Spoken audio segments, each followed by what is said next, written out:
I'm Joanna Ogburn, and I've worked in the government, the nonprofit sector, and most recently with my own consultancy to conserve lands and restore watersheds, primarily by building partnerships and bridging the gap between conservation and communities. And so in that work, I do a lot of work with private landowners, and specifically trying to find ways to link up individual private landowner action to create large landscape scale improvements. And that's a little piece of jargon there for you, large landscape scale. And today I wanted to share with you a couple of initiatives I've recently been working on that do just that. They link up individual private landowner action to get to large landscape scale results. And also share some lessons with you that I've learned along the way through these initiatives and several others. So the two initiatives I'm going to talk to you about today take place in the Nanticoke River Watershed and the Choptank River Watershed, which are just a short drive away from where we are today across the Chesapeake Bay. The Nanticoke is the lower of the two purple outlines, the Choptank the top. And both of these are very near and dear to my heart because I grew up near this area and my family's from there, has been there for generations, so it's very close to me. I'm going to start with the Nanticoke River Watershed, which is, you can see, is a really, truly beautiful place. It still maintains a lot of its rural character. It's a primarily agriculture-based economy, a lot of rare species, migratory species like the osprey. Particularly, it has a lot of great, rare native plant communities, which make this river system one of the most biodiverse in the Mid-Atlantic region.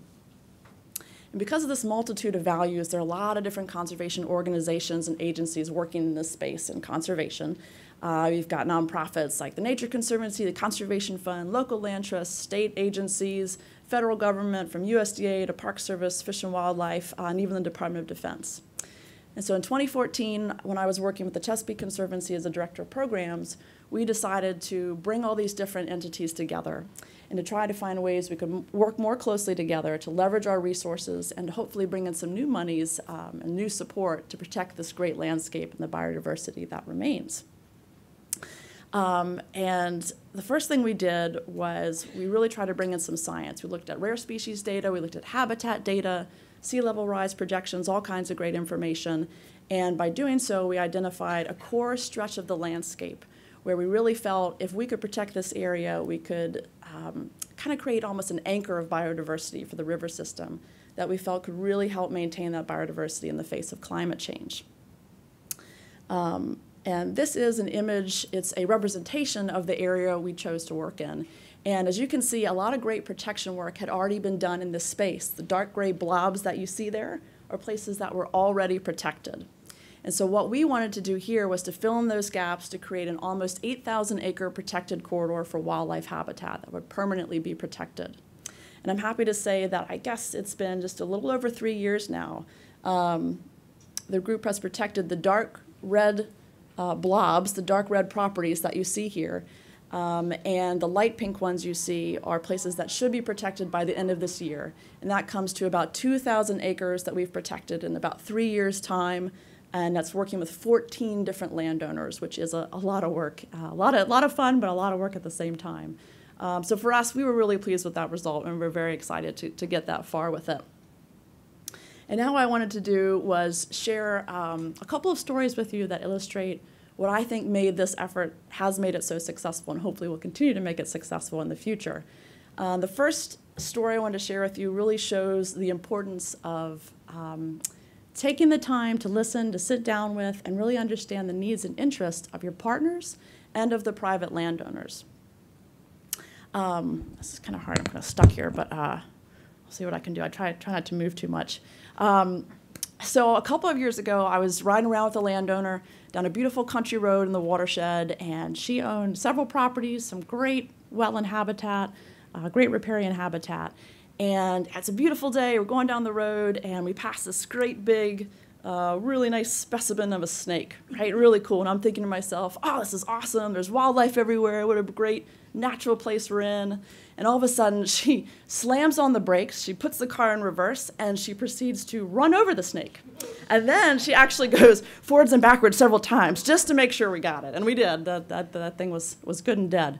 And that was the first hint that I got that she was probably not going to be interested in protecting her property for the sake of the ecosystem.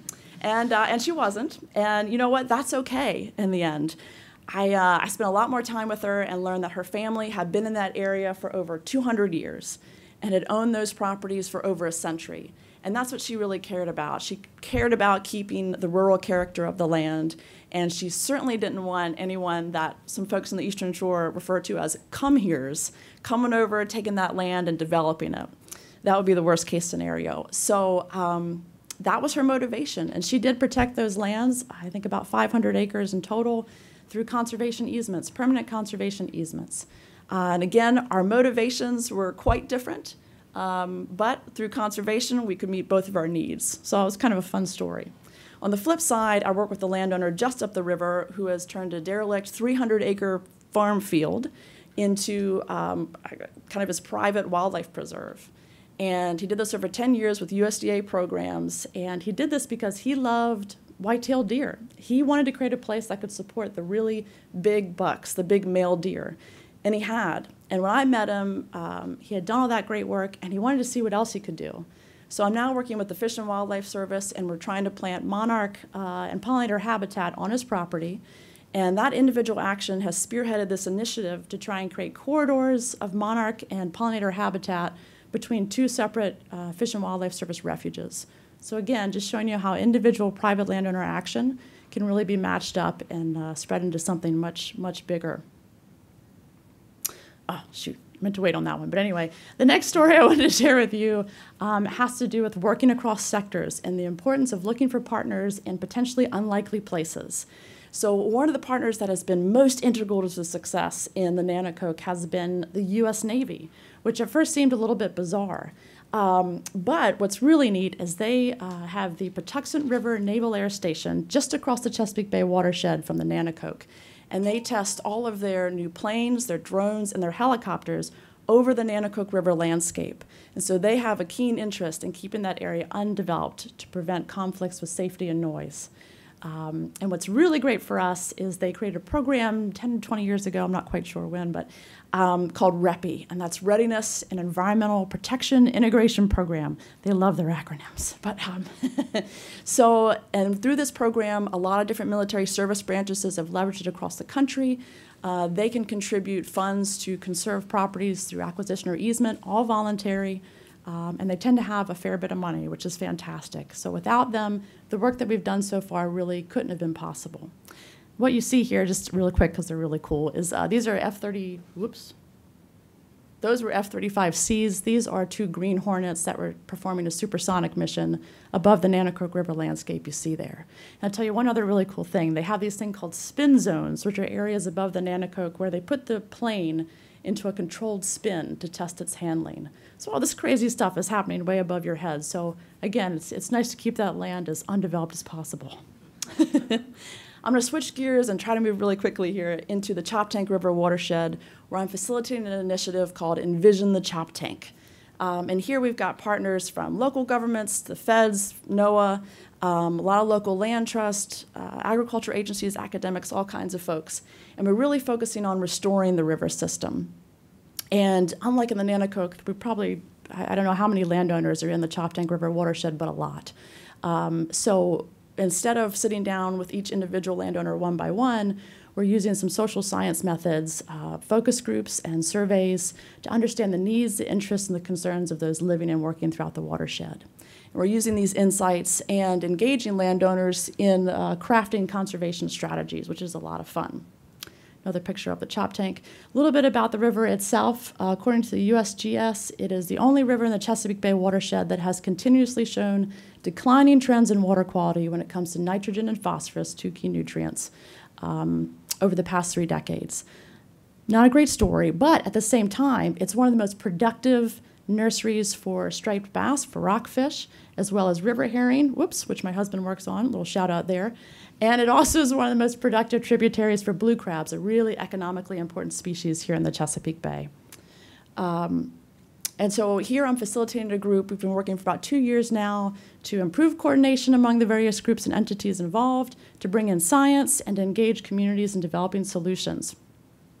And what I really wanted to point out with this initiative is how they've integrated science into their work and used it to garner support and really make their work as effective as possible. So we started out, we've really been focusing on the lower Choptank, which is the area you see here, and they wanted to find out how we could improve water quality by reducing nutrient, sediment, and bacteria, and really help out habitat in those ways. So we went to researchers in the area. We went to 10 different researchers and compiled data that they all had, and we had a wonderful volunteer scientist from the University of Maryland Center for Environmental Sciences who analyzed over, 300,000 data records, something tremendous.